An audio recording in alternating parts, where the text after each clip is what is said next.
Now, we've seen some of these restaurants being criticized for how they have handled their reopening, but other restaurants being praised for their efforts to keep their customers and employees safe. ABC 15's Cameron Polam diving into the differences and looking into if our state is opening too soon. So it is dine-in, and we just ask that you do wear a mask. It's a new world for the employees and customers of King's Fish House at Tempe Marketplace. First thing I noticed was they have a line at the doorway so that way you're not intruding on other people.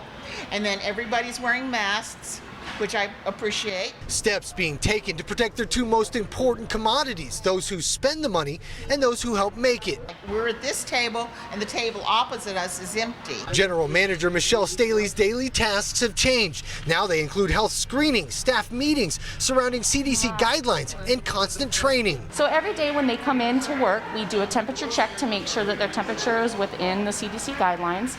And then we have a survey that we ask them on there when they clock in on, have you been in a hotspot area? Do you have any of these symptoms? Have you been around or cared for somebody that's been diagnosed with COVID? Signs reassuring sanitation and seat spacing scatter the dining room. Masks and gloves, now daily work attire for good reason. Because if we're not leading by example and if we're not the ones that are showing that we really, really care, the guests aren't going to believe it. We can say it all we want, but if we don't live it and breathe it day in and day out, it's not going to happen.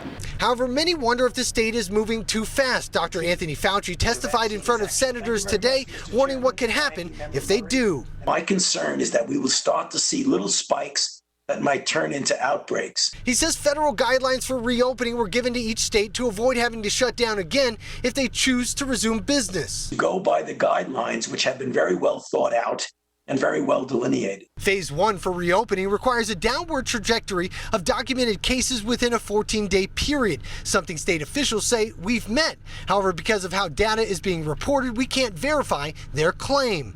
But that hasn't stopped some businesses like this Tempe restaurant from packing in the patrons. Although police would later say the restaurant was following proper rules, some didn't see it that way. In fact, one group took to the Capitol this morning, laying out body bags to represent the lives that could be lost if this is the wrong decision. At the end of the day, only time will tell if our state's choices lead to disaster or recovery. I'm Cameron Polam, ABC 15 Arizona.